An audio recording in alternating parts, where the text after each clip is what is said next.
Good morning, everyone, and welcome to Cybersecurity Part 1 Ransomware Incident Response virtual event, co-hosted by the CAITEC and the Cyber and Information Security Consortium, also known as CISC. We are very excited that you have joined us this morning. My name is Katie Bush. I'm a Senior Account Executive at Avertium here in East Tennessee, and I've been in the IT security and compliance world for about 6 years now. As many of you know, CAITEC seeks to connect, develop, promote, and advocate for the technology industry in the greater Knoxville region. We believe the technology industry is essential for our community to thrive. Don't forget to check out our website at caitec.org to learn more. And if you aren't a member, we would hope you can consider joining us. CISC was founded to enable its members to effectively operate and protect their enterprises amid the reality of growing and persistent cyber attacks.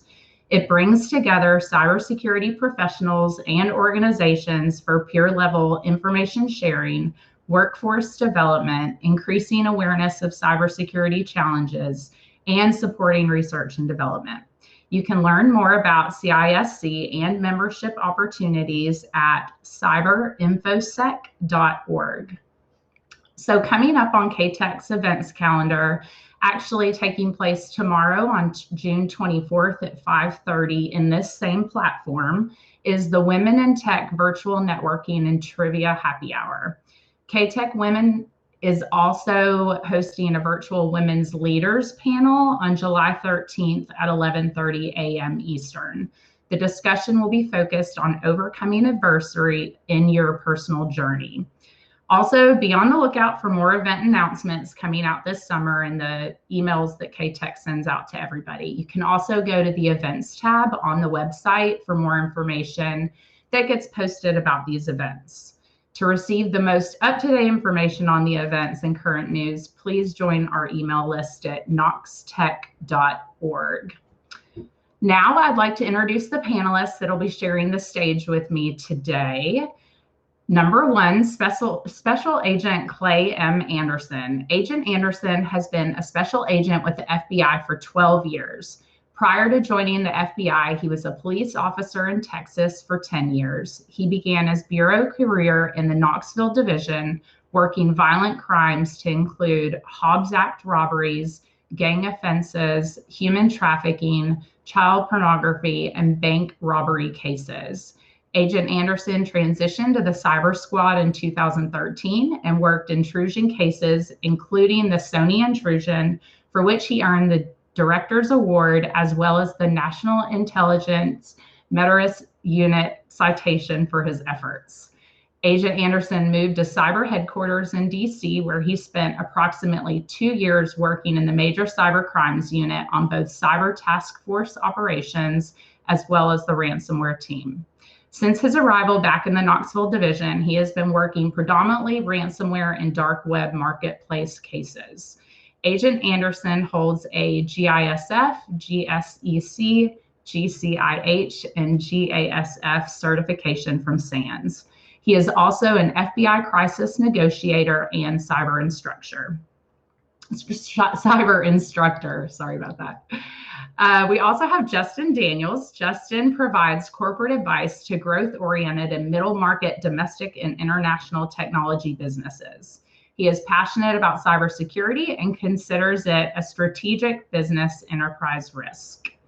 We also have Paul Caiazzo on the call. Paul is a CISO and SVP of Corporate Development at Avertium. He oversees technology alliances and strategic initiatives, guiding clients through challenging security problems.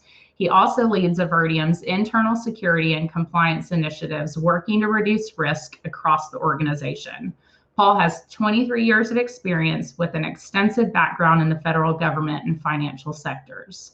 Paul is a certified information security professional, a certified information systems auditor, and a certified ethical hacker.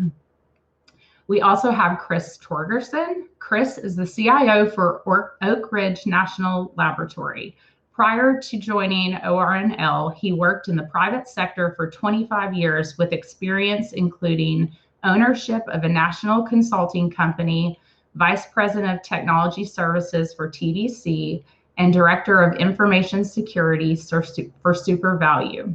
Chris's experience spans several industries, including retail, manufacturing, hard goods, food, and pharmaceutical, banking, healthcare, and multinational distribution supply chain. And that is just a little background behind all of these panelists that are going to join the stage. So please, if you could join the stage with me, we can get our discussion started. And a reminder to everyone in the audience, there is a Q&A section that you are welcome to put some questions in. We do have some that we will be going through, but if anything comes up or you want any clarity, please feel free to go ahead and put those in the Q&A section. Welcome, everybody. How's everybody doing today? Fantastic. Great, thank you. Good, good, good. Introduction. Awesome. Well, here we go. Let's start by setting the stage to talk about ransomware. We all have seen ransomware in the evening news, and Paul is someone who manages hundreds of customer networks. What are you seeing? How big is this problem? Give us some insight around that. Yeah, appreciate that, Katie, and thanks for the introduction. Thanks for everybody for joining this morning about ransomware. Unfortunately, the problem is enormous, and I speak with a lot of my peer CISOs at customer organizations, and this is the #1 risk that everybody's trying to manage against. It's an existential risk to a lot of organizations, and I think the thing which is scariest about it, it's very non-discriminatory in terms of who could potentially wind up on the wrong side of an incident. It doesn't focus on any one specific industry or particular type of technology. Really, anybody could wind up on the wrong side of an event like this, and there are crippling incidents that can really shut an organization down. We've seen situations where companies aren't able to process payroll, and they're trying to figure out how much cash they have on hand in order to actually pay their staff, and they're really just truly crippling incidents that can just completely disrupt an operation. I think the biggest shifts that I've seen over the last 12 months are really the evolution of what is called ransomware as a service, wherein malware is made available basically for lease to operate on the dark web, so that anybody, even low sophisticated attackers, have the ability to deploy very sophisticated attack methods simply because they are affiliated with organizations that have developed this kind of malware.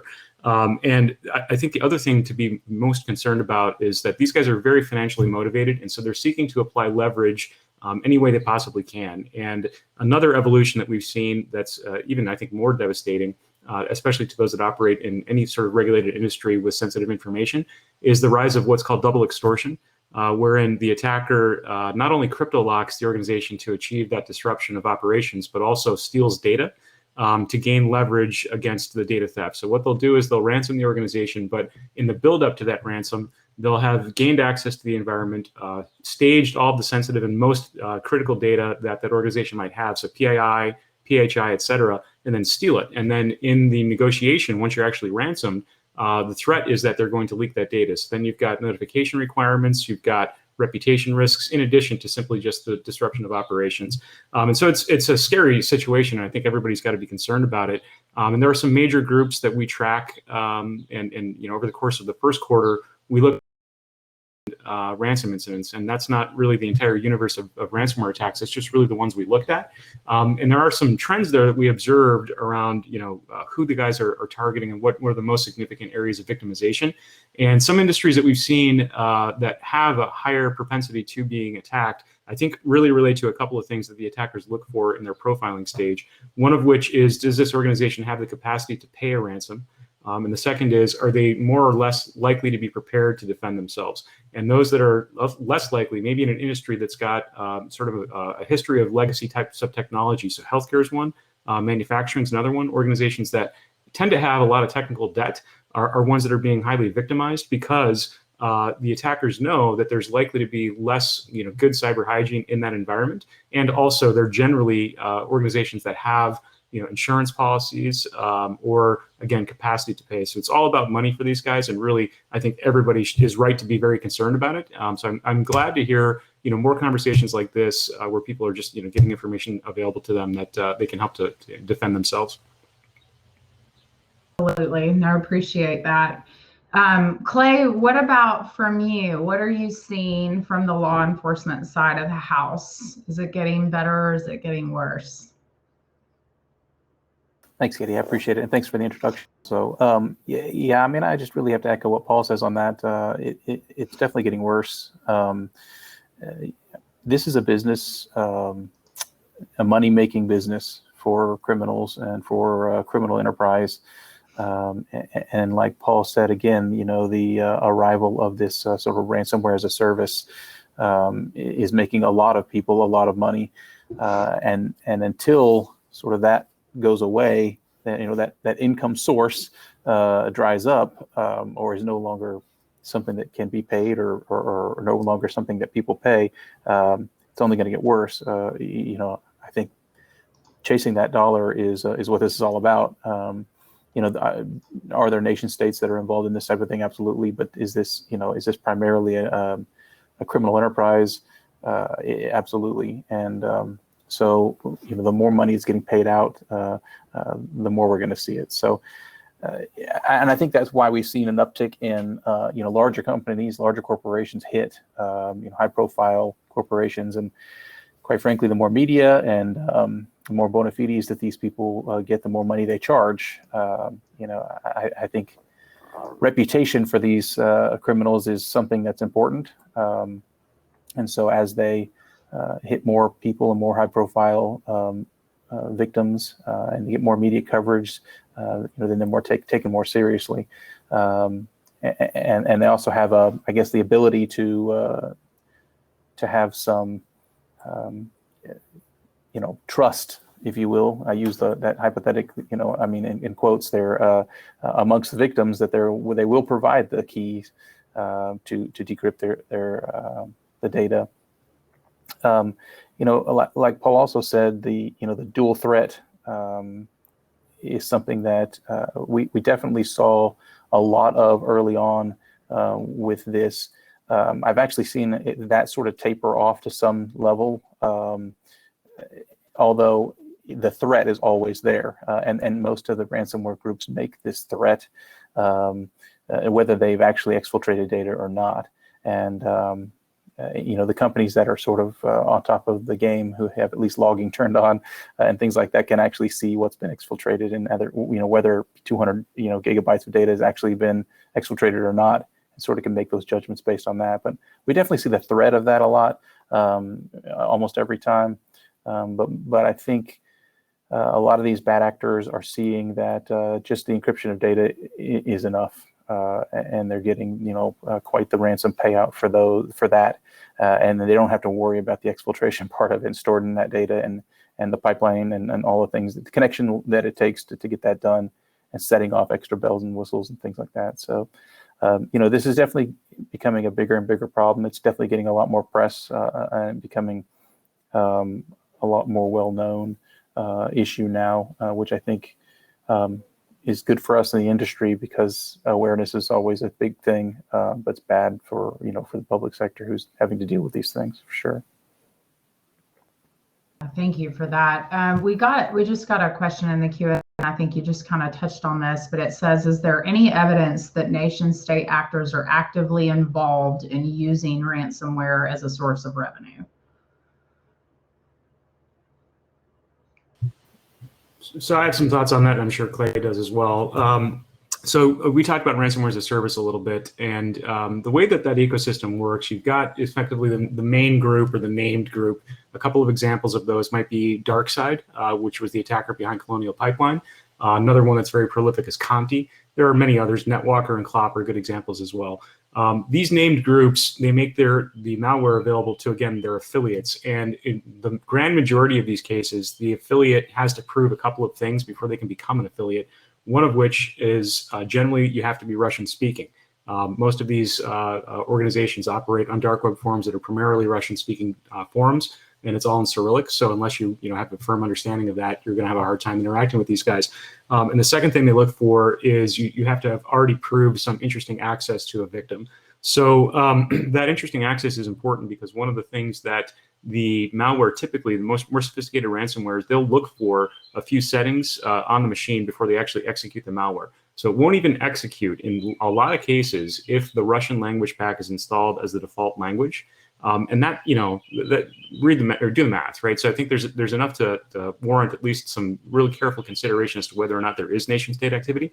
I don't think anybody has directly attributed that back to the Russian government, but the smoke is there. Attribution is actually quite challenging to get a firm and high confidence attribution with respect to a specific individual or organization. So people that sort of loosely state it must be X, I think is a little bit dangerous because it does create a lot of geopolitical tensions that we see, like even Colonial Pipeline. And actually, to Clay's comment, it is very monetarily motivated, and in my experience, they don't want attention. They don't want to have the high-profile headline news because it generates so much attention upon them that it creates a lot of strife within these ransomware as a service groups. Where even with DarkSide again and Colonial, the affiliates that were responsible for that, they effectively were sort of pushed out of the affiliate program for DarkSide because DarkSide actually had some rules or some policies about the types of organizations they could go after, and the affiliates who actually were involved in that sort of fell afoul of that. So there are a lot of sort of nation state considerations to take into account here, but I don't know that anybody has made the statement that there are specifically nation states actually ransoming to disrupt Western interests. Not saying it's not possible, but I don't know that that attribution's been made. And I'm sure the other groups, the other panelists, may have some thoughts on that too. Yeah, Paul, just real fast. I think I was going to go into that also in my response, but I felt like I was taking too much time. But I think there's a happy medium that these guys are looking for.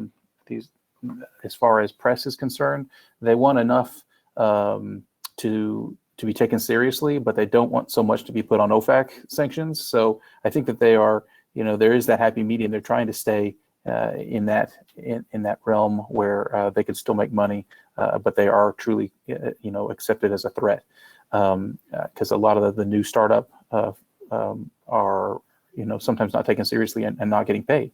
And I again, I echo what Paul says about the nation state part of it. I think you can see the trends, but no, the federal government's not saying that particular nation states involved, in any particular ransom. Again, what Paul said is true. We've seen dark web chatter about rules and regulations put out by certain of these groups that say, these are things that are off limits. And Paul's right in saying that the reason these things are off limits is because they cause too much heat, and they don't want all that heat. And also, most of them, it's explicitly stated that Russia is off limits. So again, that's because they don't want the heat at home. It's a lot easier for the Russian government to reach out and snatch somebody up than it is for us to grab somebody in Russia, and I think they're trying to avoid that, obviously.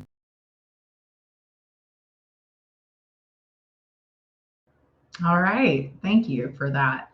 Kristofer, let's go over to you. With the seriousness of ORNL's mission right here in Oak Ridge, you're probably spending a lot of time thinking about this. And could you give us some thoughts around, what you're doing with the organization to prepare and to stay protected?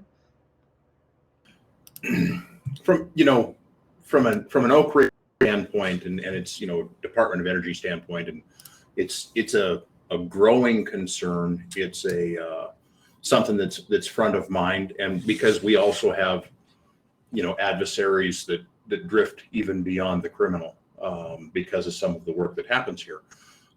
Institutionally, at a kind of a simpler, a high level, we focus on probably four things, and I'd start with the leadership discussion first. The first time your leadership hears about ransomware can't be when you're kicking the door open saying we've been attacked, right? You've got to pave that road. You've got to answer some hard questions up front. And so one of the things that we do fairly regularly is we tabletop exercise, and we come in with a scenario that tries very hard to get the leaders to understand the magnitude of the accepted risk. Institutionally, everybody has accepted risk. There's stuff that you ignore either because it's in the too hard or the too expensive pile. Rest assured, that is not something that will be ignored by the adversary, right? So preparing them for the, hey, and we also have some one of ones, right? And, if it's the only one that exists in the world, there isn't a cadre of people trying to figure out what the vulnerabilities, right? There's a cadre of people trying to keep it up and running so we can do science. So the political, the training piece of that, making sure, and there's always the technical. If you're not continuously upgrading, continuously improving, and running down that defense in depth path, you're behind, right? If you're not putting multi-factor authentication in place, if you're not having things starting at the perimeter and working into the client and assuming that 2 or 3 of those will fail in your prevention attack or efforts, you're going to get popped. And so there's a lot of technology there, and each technology architecture is going to be unique to the organization. We spend a lot of time trying to figure out where we can improve. But there's also the inevitability. You hate to say it, but it turns out between the chair and keyboard of every one of our computers is a person. And that person is going to click something. They're going to browse to something. They're going to go somewhere. And it's not something that you as a technologist or you as an executive want your people to do. And so you have to recognize the inevitability of compromise. One of the former FBI directors came out and said, there's 2 types of organizations: those that, have been hacked by China and know it, and those who don't know it, right? It's that's a paraphrase because I'm not going to, do it directly, but there is an inevitability there. So spend a lot of time on detection, right? We have invested an immense amount of money on machine learning, on artificial intelligence, and on automation, recognizing that there's going to be an event. We recently collaborated with the FBI back in the fall on some interesting stuff, and there's going to be interesting stuff in the future. It's going to happen. It is inevitable. Prepare for it. Prep your team, both on the technical side and on the leadership side. Spend money on automation. You can't we had a meeting with FedEx recently, and we talked about their ransomware event, and that burned through the world in minutes. There's no way that your belly buttons, your security incident response team can respond fast enough. There has to be automation there, and it has to be behavior based, right? If you're depending on pattern based stuff, anyway, that's technical stuff. Spend a lot of time on technical stuff and a lot of time on emerging stuff, and a lot of time on training your people. Tell you what, there's nobody on my cyber team and really my infrastructure team who hasn't gotten really, really smart in the last 18, 24 months on automation.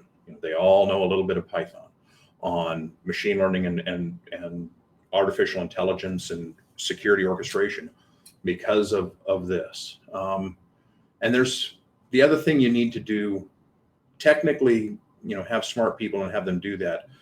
But from a business standpoint, just 2 weeks ago after we had our board of governors meetings, right, I've been talking to our communications director, our chief legal counsel, kind of our risk officer.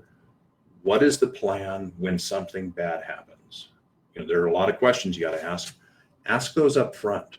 When's the threshold when we start considering whether or not we do certain things, and figure out what those are? Build your incident response plan on the inevitability something bad's going to happen. And, preparation is the big thing. The last thing you want to do is try and figure that out when you have bad actors inside your house.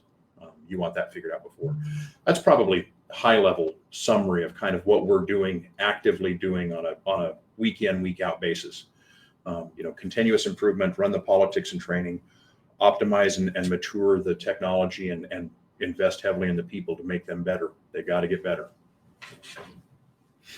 Yeah, thank you for that. That makes total sense. Being in the sales world, when I get a phone call, if a customer's been hit with something, you can very much tell who's at least done some prep for it and who has no idea what they're getting into. So appreciate that. Katie, one more thing I was going to say. That is an important nuance. Find a partner, right?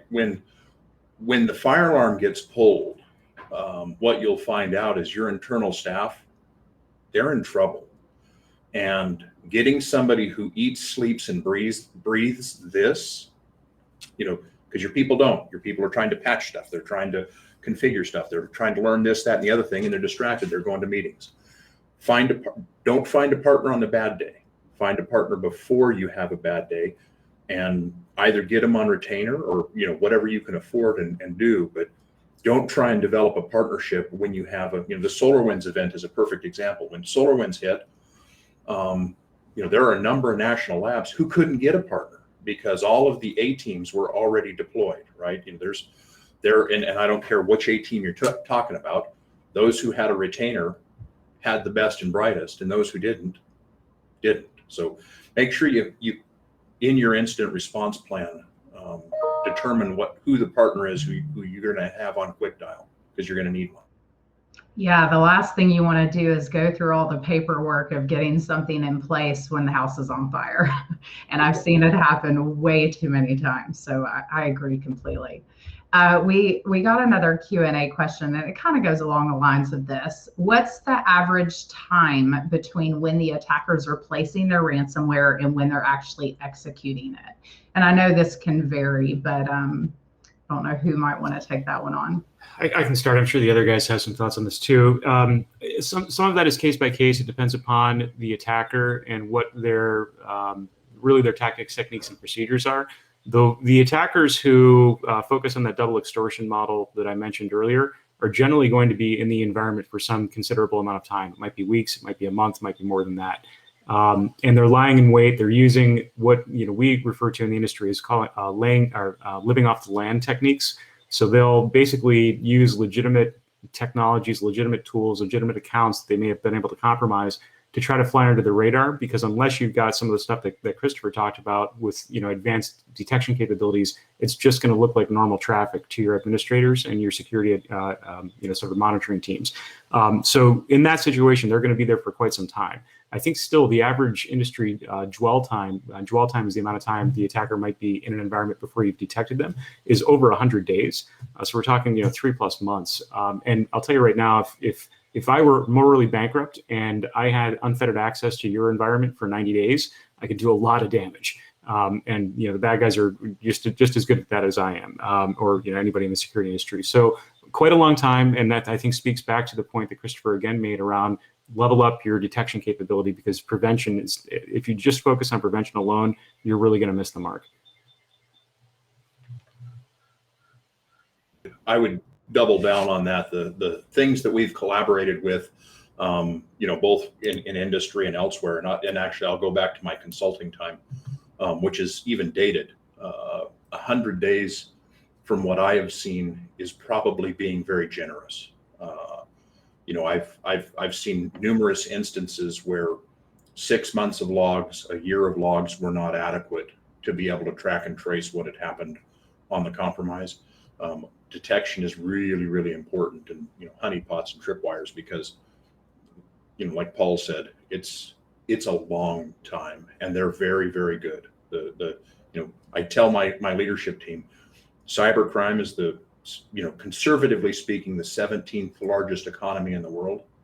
There's a lot of money there. They're well funded, and the script kiddie days are way behind us.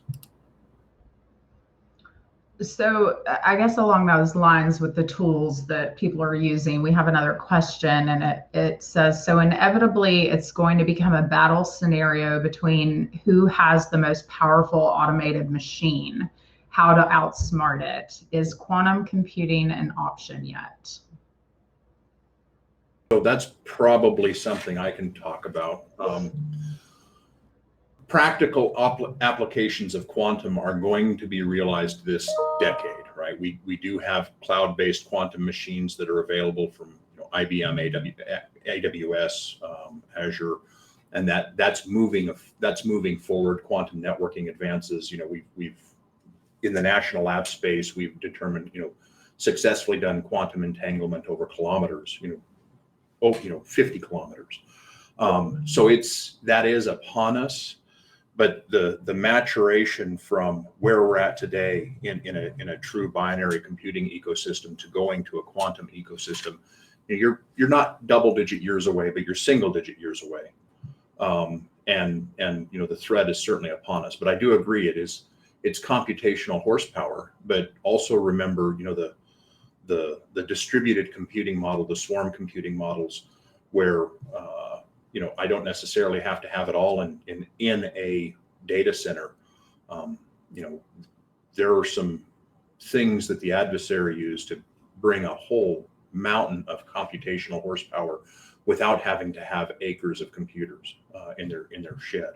I wouldn't bank on quantum just yet, because once it becomes viable, then we got to invent a bunch of stuff to make it useful, and then a lot of us are going to have to wait until it becomes affordable. So we might be scratching double-digit years, but you know, I still do believe we'll see material advances in quantum this decade. But you know, the second they're available, the adversary has them too, right? They're already available in the cloud to some degree. So it is an arms race. But I want the audience to think about what Kristofer is saying. So in the last 2 ransomware engagements that I handled, the IT infrastructure for one of the companies was circa 2010. The other one in healthcare was circa 2003. So if Kristofer's talking about having quantum in any viable form in 10 years, because what are we really talking about with quantum computing? We're talking about the ability to marshal massive amounts of computing power to do what? To get around encryption. And people think that encryption is unhackable. Anything built by man or woman can be hacked. And you need to be considering that he said that, but yet I encounter ransomware situations routinely where the IT infrastructure is basically older than my used car.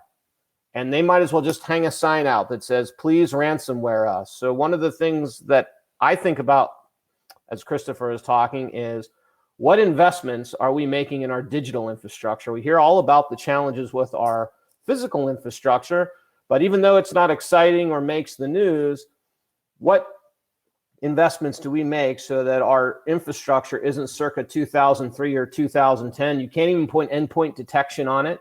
It doesn't work with carbon black or the other types of resources that the A teams use to figure out what happened. Is the threat actor still in the network?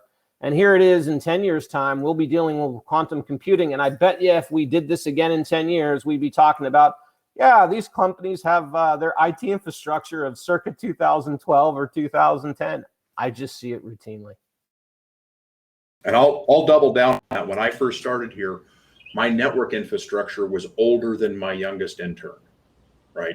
It's not older than my used car. It's older than my employees. And that is, you know, you're absolutely right. And as you drift into the commercial space, you know, we're chasing revenue and profit, right? I used to be in the commercial space, and I can tell you, it is important to have those executive discussions to understand the aggregate risk. You know, when I talk to my leadership team, I talk about, we've got HVAC, building management systems, that just what Justin said, and it's a fantastic point.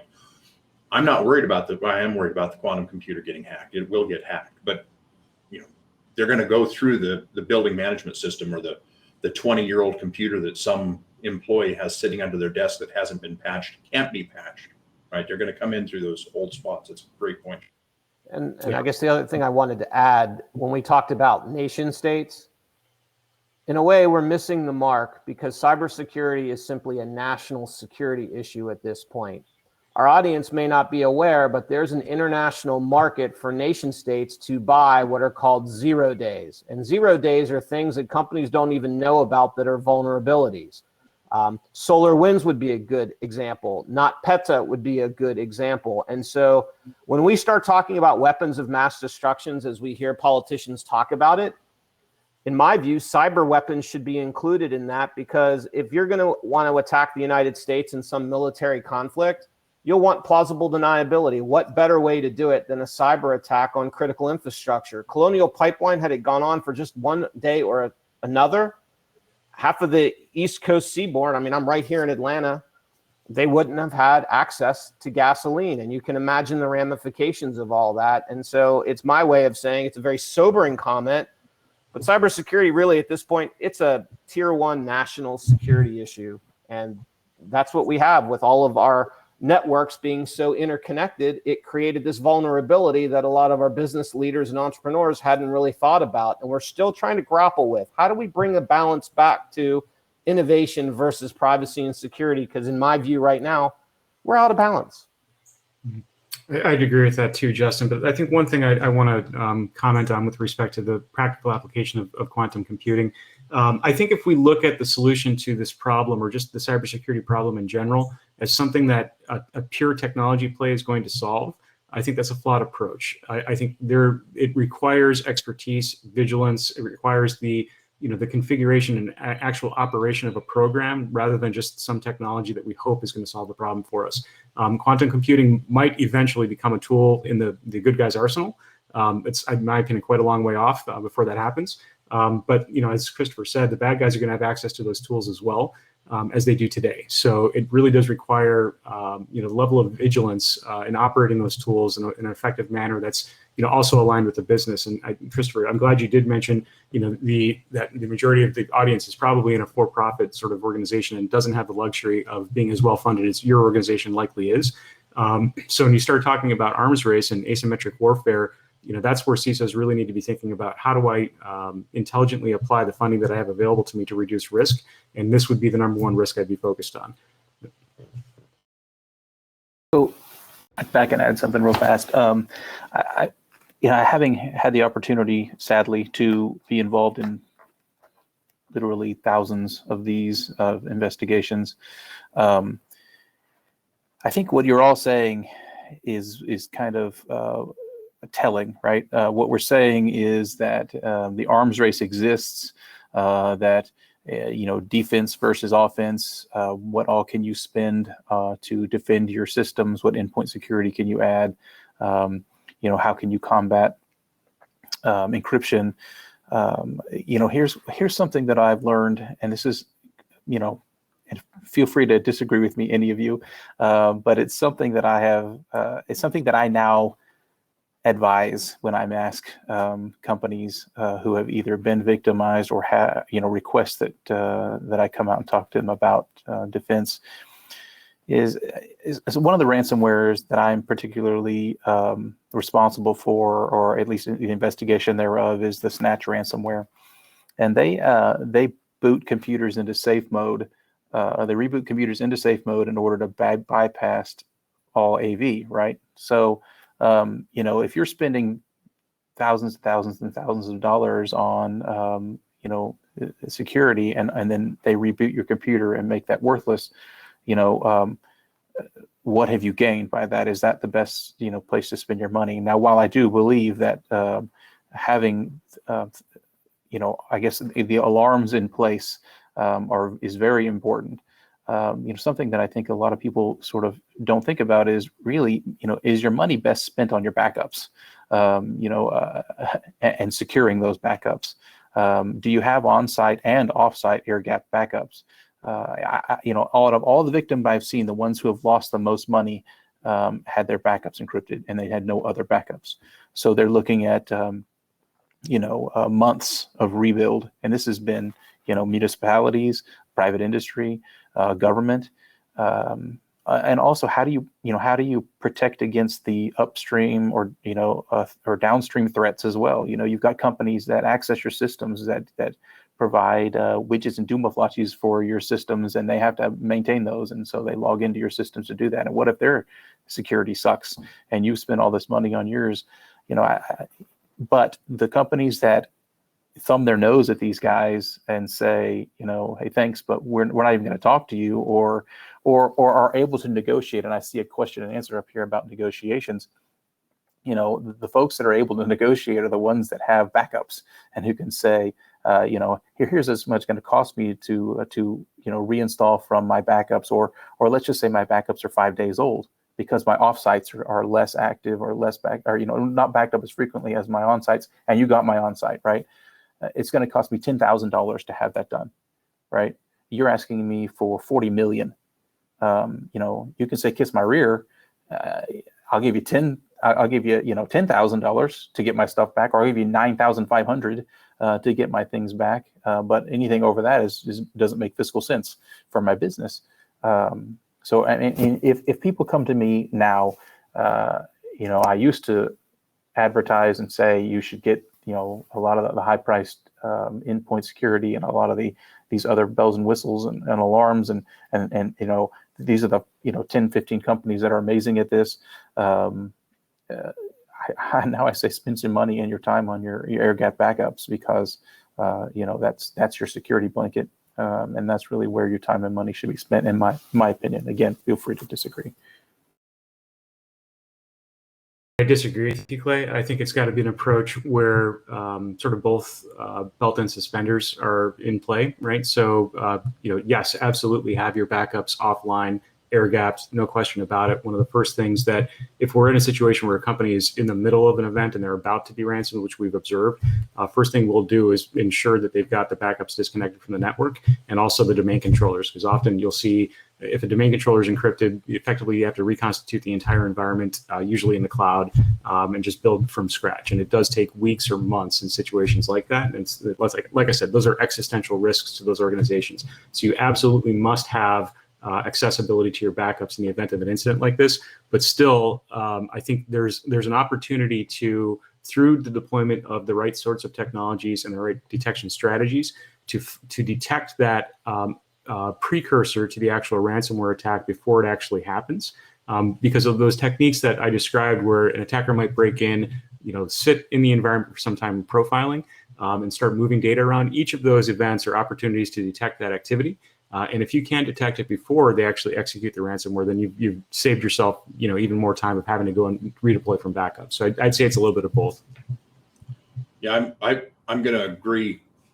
From a defense in depth standpoint, you've got to peanut butter your spread around a little bit. I will say, I was consulting in Manhattan and had a small jeweler. They had all of their backups on one NAS device, and they were hit with ransomware, and they basically plugged the hole and lost a day's worth of data and turned it back on. They didn't pay anything, right? And it was, it was 4 hours of lost productivity, and it was a half a day of lost data. But backup, Clay brings up an incredibly good point, especially if you can do some sort of a risk-based backup, right? What's my highest value stuff? Make sure that you spend your money there. What's my lowest value stuff? Don't spend your money there. And because, especially in the for-profit industry, I had a lot of stuff that wasn't backed up when I was in, big business retail, but all of my important stuff was backed up. It's good. I think I'd like to add two things to that, which is one, make sure you've actually tested your backups to see how well you can actually use them to back up your data.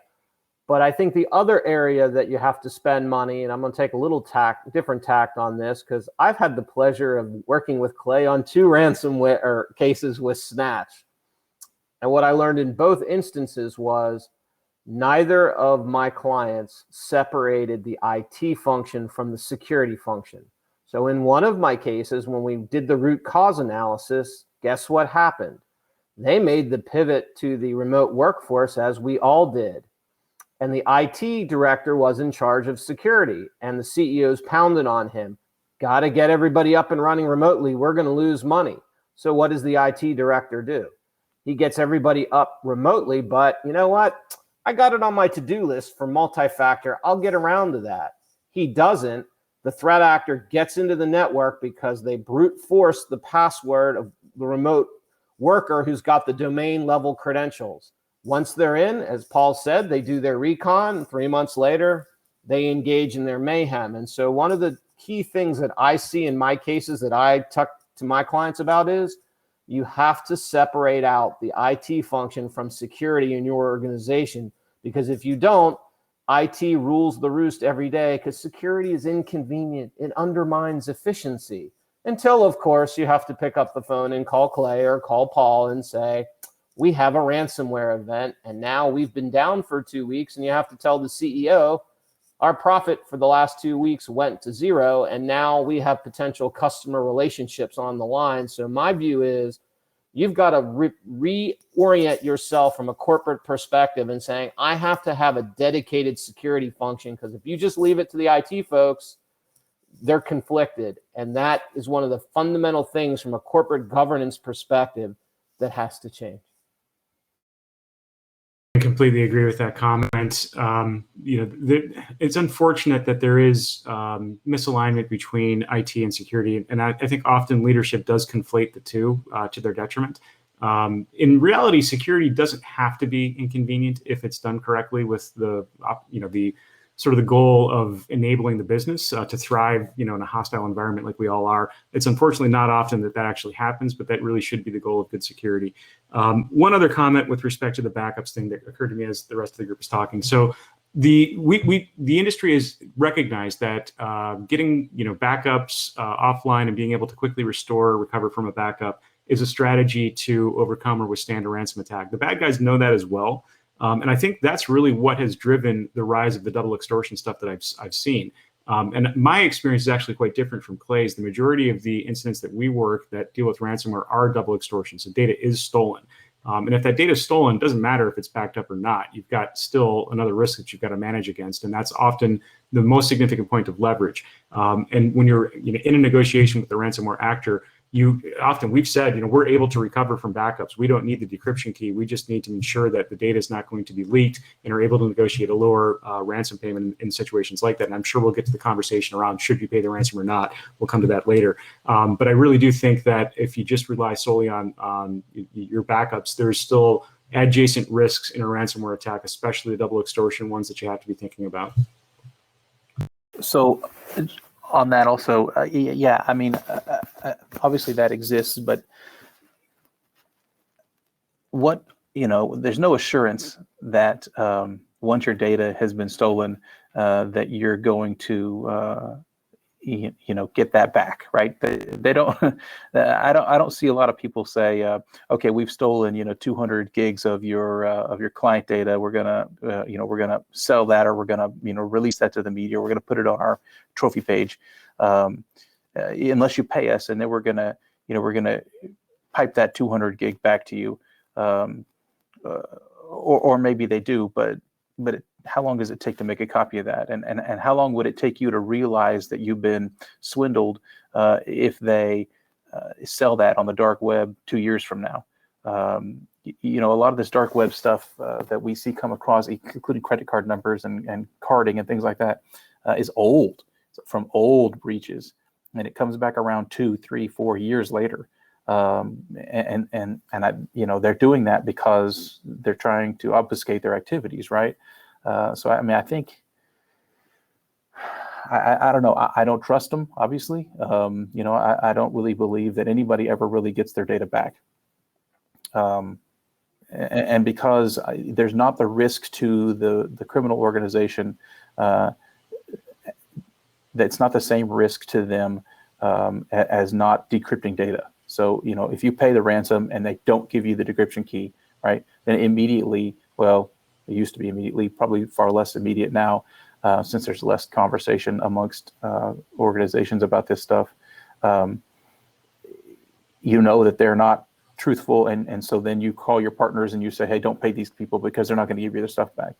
But with the exfiltration of data, again, they could say, hey, we've destroyed it, we gave you back your copy, we don't have anything. But then 4 years later, it could show up, for sale on the dark web, and there would be no impact to the bad guy on that. So, again, I agree with Paul 100%. I think that security and stopping the threat beforehand is the ideal situation, without question. But is it realistic to say, oh, these guys, I really trust them, they've really given me my data back, and they're not going to do anything with that? I don't buy that. Agree, right? So you certainly don't trust them, and I'd say 99th percentile factors, there is zero consequence to them. It's really the outlier that there is actually a consequence. That all being said, so typically in a situation like that, having had negotiated some of this stuff for customers, what will happen is not the handover of data, but the destruction of it, or at least the purported destruction of it. So you're not getting data back, but the threat actor is attesting to the fact that they have destroyed it and are not going to leak it.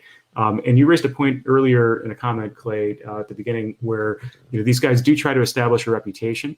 And the reputation also relates back to, is the decryption key going to be provided? Is the decryption key going to work? And is it observed that after paying a ransom, in a double extortion case, does the threat actor then go on to release the data anyway? Because they want to build the reputation that supports their business model, which is that they are trustworthy threat actors that are going to do what they're saying they're going to do. So it's actually a little bit of self-defeating if they then do go and leak the data. To your point, though, that could happen many years later, and there would be no direct attribution back to that specific event. Great. So that kind of touches on, we got another Q&A, and it just says, can any of the panelists enlighten on a sample ransomware investigation and experiences, if any, negotiating with the perpetrators? So I know we've kind of touched on that, but Clay, how would you recommend that a ransomware victim collaborate with the FBI? And I'm sure Justin, Kristofer, and Paul, you guys all probably have something to respond to on this, but Clay, walk us through that if you don't mind. Well, so I think, first of all, and I can't remember, I think maybe it was Kristofer who said it, you don't want to wait to have that relationship with your incident response group until, the house is on fire, and that goes the same for the Bureau. And we really try hard to do as much outreach in our communities as we can. We have field offices all over the place. But we have, we're short on cyber agents, but we do try to do as much outreach like this, for instance, as we can. And everybody in the audience right here, I would say, hopefully some of, my email address and things like that will be made available. Make these relationships up front, have conversations with your FBI office locally, and I don't know if it's this way anymore. And I used to say, companies used to believe that the Bureau was going to come in and take over, like we used to back in, the old days, I guess, and I guess to some degree, like a bank robbery, we do come in and we're sort of take over. But that's for organization and questioning and separating and, witnesses and things like that, right? But the cyber instances are different. Number one, the FBI doesn't currently provide a remediation group. And there's a lot of reasons why that is. Number one, we're investigators. We work on national security and criminal investigations, and we search for bad guys, and we hope to bring those bad guys to justice. We don't have oftentimes the expertise that the Pauls and the Kristofers in the world do. It's just that's not our job. We have a lot of experience because we see a lot, and we deal with a lot of companies, and we deal with a lot of remediation companies and security companies, and we learn as much as we possibly can. But quite frankly, I can't track down Russian bad actors through Bitcoin and IP addresses and C2 servers and all those things, and learn as much as I possibly could about incident response and endpoint security, like Paul and Chris and these other guys do, right? So we're not a one-stop shop in that you can call us and we're going to swing by the place and reverse engineer your malware. And do we have people in the Bureau who do that? Absolutely. And once we get that evidence in, do we send it to those folks? Yes. Do they do that for us? Yes. And then can we do the investigation? Use those things for the investigation? Absolutely. But we do offer a lot from the perspective of we've seen these bad guys before. We've seen them work. We've seen trends. We know what negotiations look like. After a few things Justin says, I'm a little worried about our intel stream going forward, but hopefully it'll maintain, the way it is. So we can offer IOCs and a threat or attack vectors and a lot of things like that to search for and to help. Obviously we want people to get remediation companies who do this for a living in place, because that's the best efficient way to do things. The FBI wants what's best for the company. Our stance is not to pay ransomware, but I always caveat that with the fact that my service to you as a company, as a victim, is not going to change whether you pay or don't pay. We understand you have payroll to make, and we have employees and things like that. And again, gone are the days where we come in and take over. We don't know your systems. You know your systems. You know whether you have logging turned on. You know whether you have two-factor authentication turned on. As an organization, you have all of the facts. We just have trends and understanding of the criminal element, and we can provide that to you, and we do, free of charge. We just come out and do those things, or pass it through you via email or whatever. But the relationship, I think, is important. That you feel comfortable coming to us and talking to us. More and more, we see, Justin and folks like Justin who are sort of quarterbacking these incident response as attorneys on retainer for companies. Ultimately, I guess, quarterbacked by the insurance, but nonetheless, Justin and guys like him who have been quarterbacking these for a long time have a lot of information as well, and what used to go through Cywatch and all these other things in order to get to the agents who are working whatever particular variant of that ransomware is now is a lot faster, because Justin knows I work Snatch ransomware, and so he calls me directly whenever any clients have that, and we talk more freely about that, and quite frankly, security companies are doing the same thing, researchers and everything else. So the communication lines are getting better and better and better. But it helps when companies understand the fact that these are not, we're not the bad guys here. We're not going to go do press releases on the fact that you had a ransom attack on your company. Never, and if we ever do, hold us accountable for that, please, because it should never happen. Your security and your privacy is of the most importance to us as well. We ultimately we're trying to catch the bad guys and stop all this stuff. So as far as I guess the question about negotiating is concerned, I always use the same example, and I think I sent Justin this before. The most successful ransom negotiation I ever saw was a small company who really just laid it out, the truth. They just said, here, yeah, you got us, right? So great, you own us. You got our backups, and the chief financial officers and all the C-suite folks got together with the security, the IT. It was combination IT security group at the time, and they just said, how much is this going to cost us to fix on our own? And they came up with the numbers, including manpower and replacement of devices and cleaning, making sure that the bad guys were out of the system.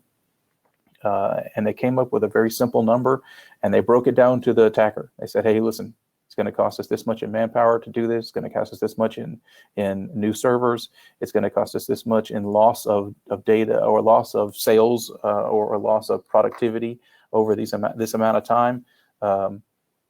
Here's our total amount. You're way outside of that amount. Here's what we're willing to pay. If not, we don't have anything else to say.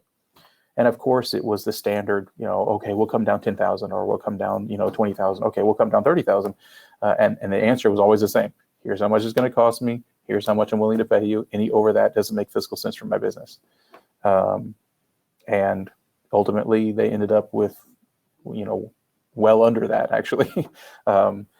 At the end, they sent a certain amount of Bitcoin and said, "Hey, this is all that my wallet would let me do," or "Hey, this is I couldn't do the amounts you wanted, but this is as close as I could get." And they were like, "Super, thank you."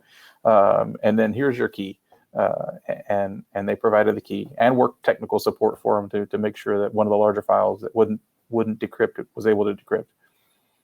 So I think when it comes down to making nothing or making something, they're always going to take something. But I think, do they all work out like that? No, I find more and more and more there's sort of this magic number that insurance companies and the companies you hire for the negotiation part of this have in mind, and it's sort of, I see more and more it's landing right in this small area of the $450,000 mark, for whatever reason that is.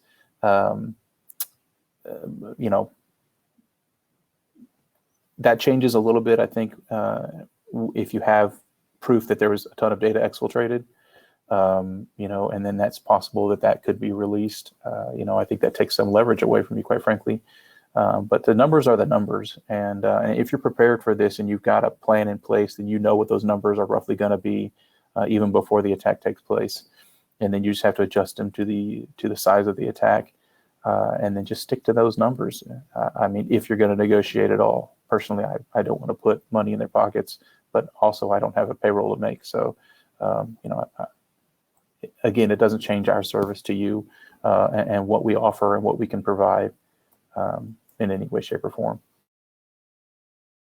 And Paul, Justin, I know you guys are probably pretty involved in that as well. Paul, I know you personally have been a part or seen a lot of negotiations around that. Do you have anything to add to that as far as samples or advice? Sure. So, the comment was made earlier that these guys treat it like a business. And so at the end of the day, it is a business negotiation from their perspective. Of course, we feel like we're negotiating with digital terrorists. And I also never want to see a ransom paid. But, it's always a business decision. There's always some, circumstance that has to be considered in the moment. And they're always hard decisions when a company, decides ultimately to pay.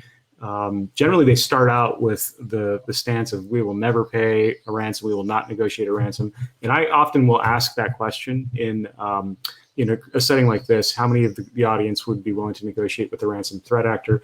And generally, there's maybe one or two people that will raise their hands. Unfortunately, it's far more frequent than that. If you're not prepared, if you haven't done a lot of the stuff that the group talked about earlier, you're going to wind up in a situation where you effectively have zero choice. And often in those cases, the demands will come in with a startlingly high number, in the millions of dollars. Typically, I see it come down to 20 to 25% of the initial demand. So, start with, let's say, $4 million, you might get it to under $1 million, but probably not too much under it.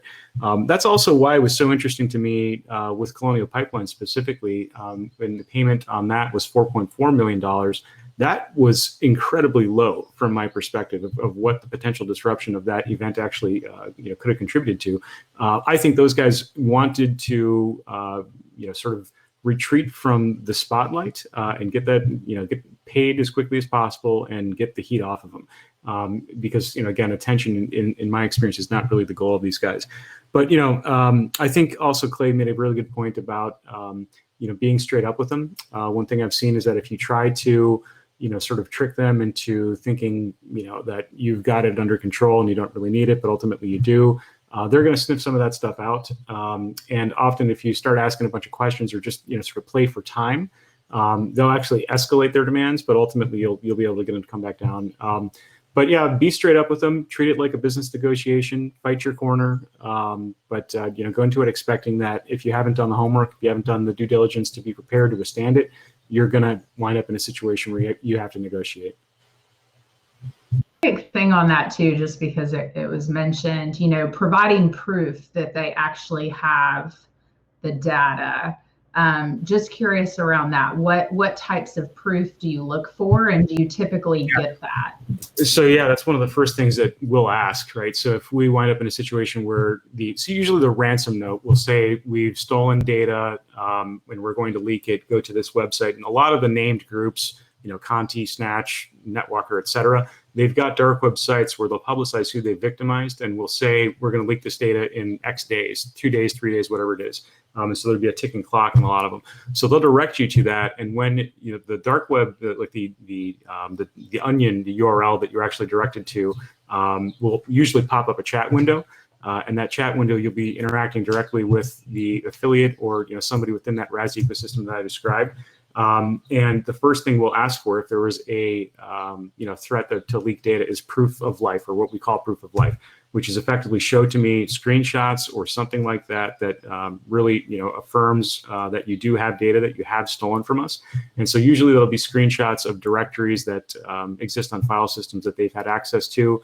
It might be scans from specific files for information. Often you'll see a focus on PII. So what I've seen, a case I worked very recently, no customer PII was exposed, but a lot of employee PII was exposed. And there were scans of like W-4 forms, which included like, physical photocopies of driver's licenses and social security cards, just again to reinforce the fact that they do in fact have interesting data that they can leverage against you. But you have to ask for that, because I will say also that, and Clay made this point earlier, all of them will threaten it. Not all of them actually have the data. And also, some of these guys just have sloppy operational security themselves and wind up losing data that they may have stolen from you and not able to actually prove that they've got it. So if they threaten that they've stolen data or are going to leak it, and you ask for proof and they can't provide that, just we assume effectively they don't have it. You don't want to speculate too much in a situation like that, because obviously your customer's at risk, and you got to take that into account. But if they can't prove it, generally we operate under the knowledge or assumption at least that they don't actually have data that they can leverage against you. I think, Katie, from my perspective, now is probably a good time in answering this question to kind of give our viewers a wider understanding of how this goes down. As Clay alluded to, I quarterback every single breach response that I work on, because Paul's firm is typically engaged through outside counsel. I lead the response talking to law enforcement, because you have to put yourself in the shoes of the company. If they have to talk to Clay, if they have to deal with Paul directly, that's distracting them from what they have to do, which is figure out what the problem is. And oh, by the way, on top of that, we have the issue of, what do we tell employees? What do we tell customers? Because as Paul knows, and everyone on our call, is this isn't an episode of CSI Miami where we get a forensic report and we wrap up in an hour. The forensic report can take multiple weeks. In the meantime, you have customers screaming to know why they don't have access to their service, their data, what have you. And so when you look at all of this, what I end up doing is I have to quarterback and handle all of that. And another area where it really comes in handy to work with law enforcement is, I know Clay personally. I know his counterpart in Atlanta personally. I know the United States Secret Service personally. So I can pick up the phone, and it's not like I haven't met Clay for the first time. And like in everything else, the FBI and the Secret Service and the government, they do want to help in this area. But like everything else, it helps to have a relationship. And the other place where law enforcement can really be helpful is, I have to make a determination whether or not the situation rises to the level if we have to make a notification under any of the state breach notification laws. It could be HIPAA. And a lot of times I don't know definitively if data has been exfiltrated, because the state breach laws can be different. HIPAA is a different analysis. And I've been able to work with law enforcement, with Clay in particular, to be able to identify snatch, for example. We know typically how that group works. And so I was able to use data from the FBI to take a legally defensible position on behalf of the company that notification wasn't warranted. Because once you have to notify, you are bringing in the rogues gallery of plaintiffs and regulators that can cause an incident to really become a company-wide significant issue. And that is an opportunity where working with law enforcement can have some of these other benefits about how you go through that analysis, because you can never be 100% sure that they didn't exfiltrate data. But when you have Clay, who's worked on over 70 cases, and this is what he's seen, that is powerful circumstantial evidence. And if I'm the company, that is kind of the river Rubicon. When my lawyer tells me we've got to notify under the state breach notification laws, if I've got to notify under California, under CCPA, and they have private rights of action for data breaches of unencrypted data, that's what opens up the gallery to significant liability. And I want our viewers to be aware of the fact that that's important, but that's another reason why either you need to have a good relationship with law enforcement directly, or you better be sure that the attorney that you use is seasoned in doing this and has these relationships, because they're the ones who quarterback incident response. And I'll just share a brief story. So I had a situation where the ransom demand was over $500,000. The client flat out told me, we got to rebuild our whole network. We can't even afford to pay $100,000. So it was like the Kobayashi Maru situation. But like Captain Kirk, I don't believe in the no-win scenario. And this company had a lot of bad publicity in the press.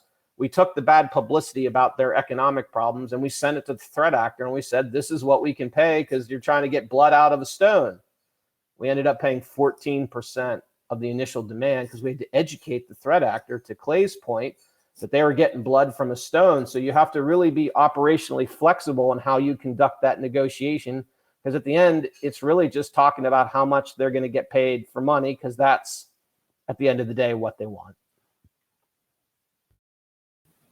Real Sorry, Katie, but the it's also an astonishing number of people have their insurance policy on their system. And when these guys go looking, they find the insurance policy, so they know, hey, look, this guy's got $1.4 million in insurance policy. Why would we ever settle for anything less than that? So don't put that on there, keep it on a piece of paper in your desk drawer or something, because that's a negotiation killer, obviously. Also, yeah. Something I want to talk about real fast, and it's just, it's related to this, is that,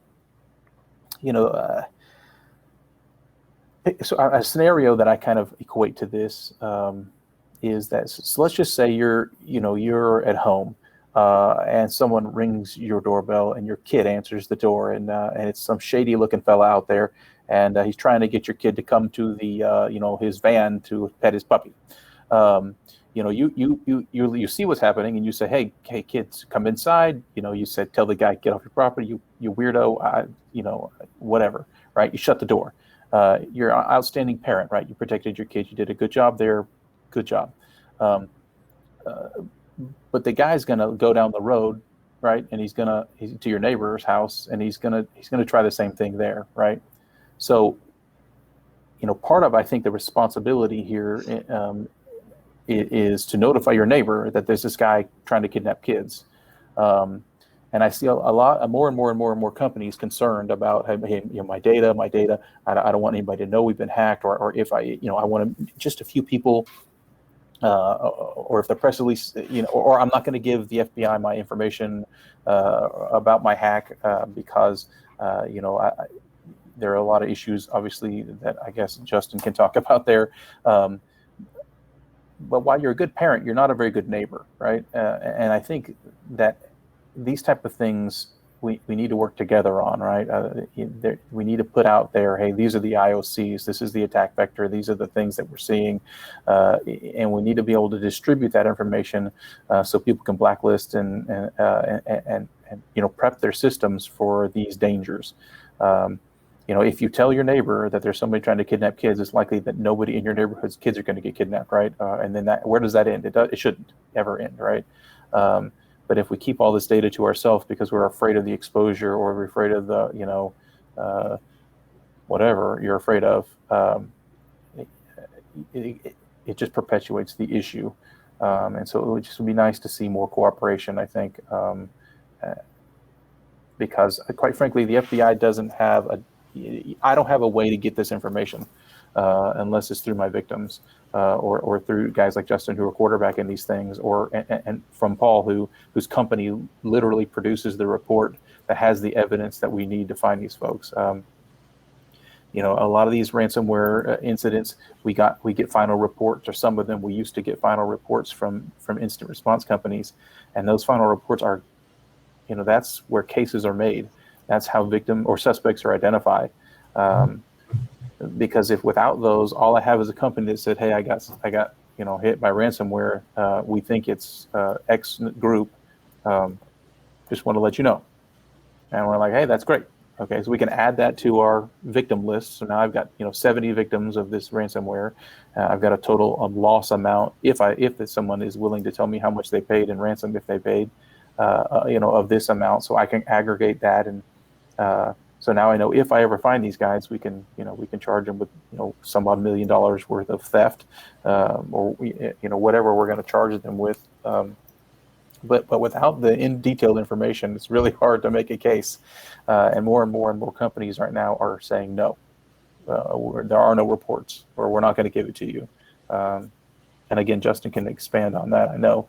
But ultimately, at the FBI, what we're trying to do is stop these things, right? Stop these individuals, shut down the infrastructure. Ultimately, it would be amazing to put handcuffs on some of these folks, right? But sometimes the best we can do is shut down the infrastructure and send them, packing that way, have to start over, make them start over, or OFAC sanctions where they just can't get paid anymore. But without that information, we're it's really difficult on us to do that. Justin, go ahead.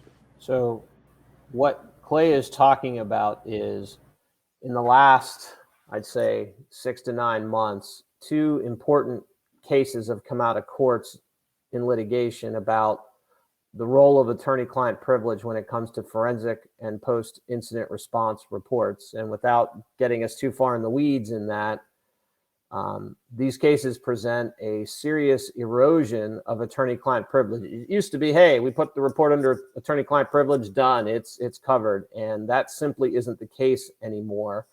And there are some really profound ramifications for that, as Clay alluded to. I now have to think very carefully when I ask for a report, what the contents of that report are, because if there's litigation, I have to think ahead that that report is something that the plaintiff is really going to want to get their hands on. And from a company perspective, I have to think very carefully if I want to do that. So now that impacts the engagement that I might have with law enforcement, because as Clay alluded to, if you're going to pay ransom on any case now, that OFAC guidance back in October 2020 is you're working with law enforcement. It's really not even a negotiable at this point, because if you were to pay somebody who's on the exempt list for OFAC, and that's the Office of Foreign Asset Control, a part of the Department of Treasury, you can get prosecuted for money laundering. And if you cooperate with law enforcement from the outset, the government calls that a substantial mitigating effect, which I'm not exactly sure what that means. I just know it means I need to be talking to Clay before anyone even thinks about paying the ransom. And Clay, I guess I'd be interested from just an audience perspective. Obviously, a lot of people will file the ic3.gov, which is the internet. It's the internet site where you go and file a claim with the what's going on. Better data of the ransoms that are getting paid so that we start to get a better handle on that? Or is that not quite the case from your perspective? No, I think that that's good information. The fact that IC3, I use it every day. I do daily searches for snatch ransomware cases on that because sometimes I'll never know there was a victim unless I search that database. Also, just from a general standpoint, any fraud, if you put that in there, it could be $10,000 that you lost, which, quite frankly, most of the United States Attorney's offices won't take because it's $10,000, not $2 million that we normally deal with, or $500,000 or more. But if you put that in the IC3, and this is just from a general plug for IC3, we're able to search that and then aggregate the loss amongst multiple people, then we have a case, right? Then we're able to say, oh, what, this is significant. We get the U.S. Attorney's Office to be on board with it and all. So yeah, I think that's really important. It doesn't take the place of that, contacting your local agent and getting that, that sort of relationship going, because then we can advise on OFAC and what we is and isn't on it and things like that as well. And a lot of these companies who barter ransomware won't touch anything that's even close to OFAC, as I've seen with multiple victims who were in the process of paying, and then all of a sudden, some security research organization says, hey, this ransomware is associated with, the evil core group, and therefore, boom, it's OFAC. And if you talk to your agent, he can say, well, yes, it's loosely related to that. We haven't decided whether that actually is or not. So no, it's not under OFAC, or you find another firm who can pay for you or something along those lines. But so I think it's great to do the IC3, but it definitely doesn't take the place of that conversation with your agent. The other thing I want to say for our viewers, because a lot of times, as Clay talked about, is a lot of you may have cyber insurance. You're thinking, oh, my cyber insurance comes into play. Well, they took a record beating last year into this year. And so when you go for renewal, you're going to have to scrutinize your policy, because I can assure you, your premiums are going up, your coverage is going down, the expectation of what you will have to cover in a ransomware is going up, and the underwriting to even get a policy. Like, I'm understanding the insurance industry now, if you fill out the application and you don't use multi-factor authentication, 75% of the cyber marketplace for insurance, they're walking away on that issue alone.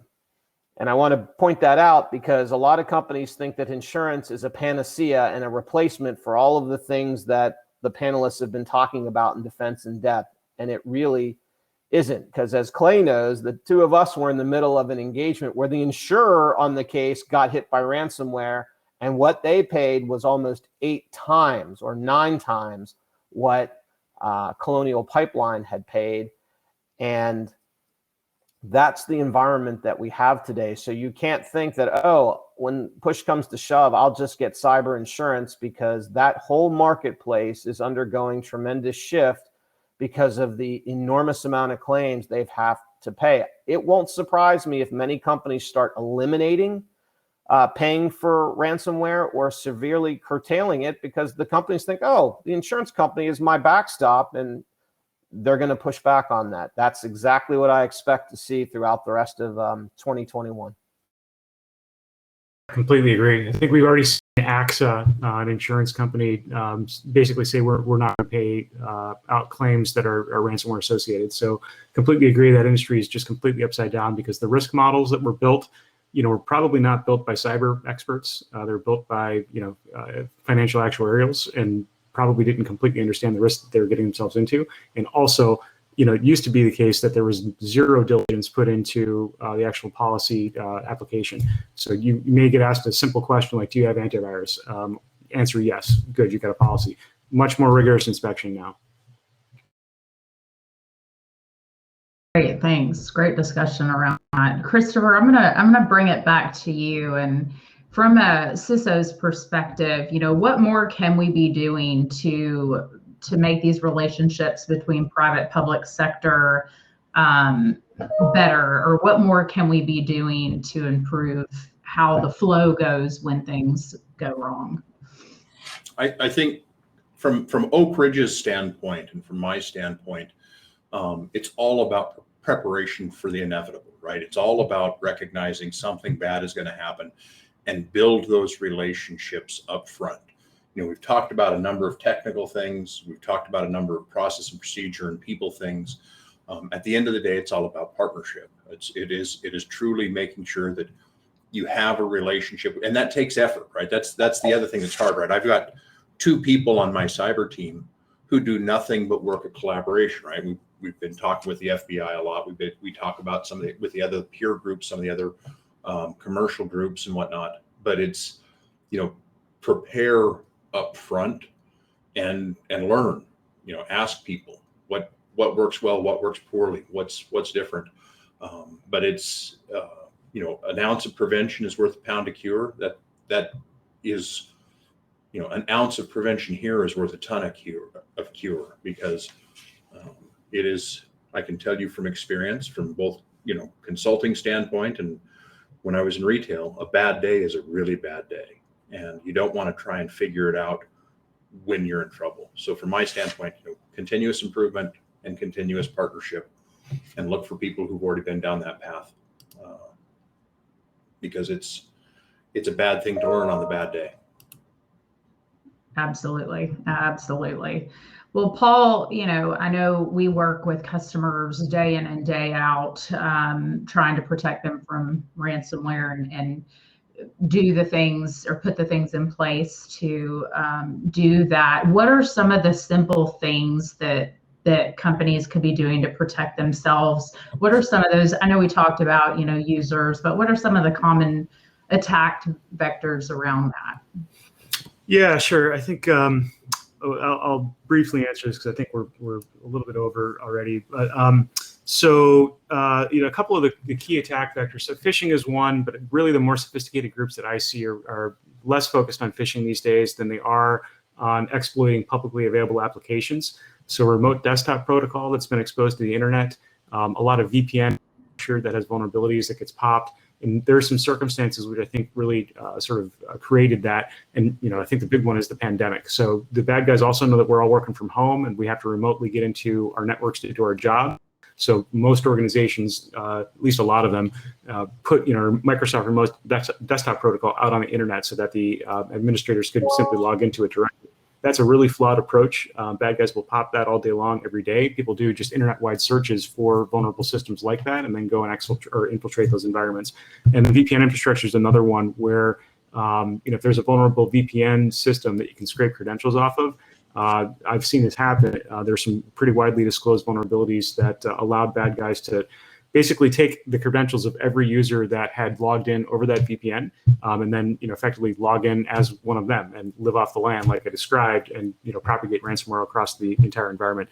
Some simple things to do to better protect yourself. As I mentioned those couple things, get Microsoft Remote Desktop Protocol off of the internet. It should not be on the internet. It should be behind a VPN, and then ensure that you're keeping up a cyber hygiene. So do all the patching stuff that every security guy to do. Important to do that, especially on stuff that's publicly facing. And then the third thing, which is probably the most important, and I know it was talked about earlier, but that's multi-factor authentication, especially in anything that is publicly accessible. So VPN, specifically, you have to have multi-factor authentication on your VPNs. Anything that's publicly accessible to the internet, you have it. So your Office 365, anything like that, get it behind an MFA, because without it, it's as simple as just guessing somebody's really terrible password. And unfortunately, I see time and time again, people still, to this day, use awful passwords like password one. And the reason why some of these attacks are so successful is because we make the same mistakes over and over again, unfortunately. So those, I think, are three simple things to do, but I'm sure there are many others, and it's always case by case, but do those and you're going to remove a lot of risk. Thank you. Appreciate that. Sorry, I lost track of time. Well, appreciate everybody's attendance today. Thank you to all of you panelists. It's always a pleasure listening to your expertise around this, and obviously a very hot topic these days in so many ways. So thank you so much for attending the event co-hosted by KTech and CISC. If any additional questions come up or any of the audience needs anything, please feel free to send us some questions. I'm sure everyone that was on the panel would be happy to take those and answer those. Remember to check out noxtech.org to stay updated on KTech membership events, news, networking, and then also cyberinfosec.org for more information around CISC. We look forward to seeing you at the next event. I appreciate everyone once again, and have a wonderful rest of your Wednesday and week.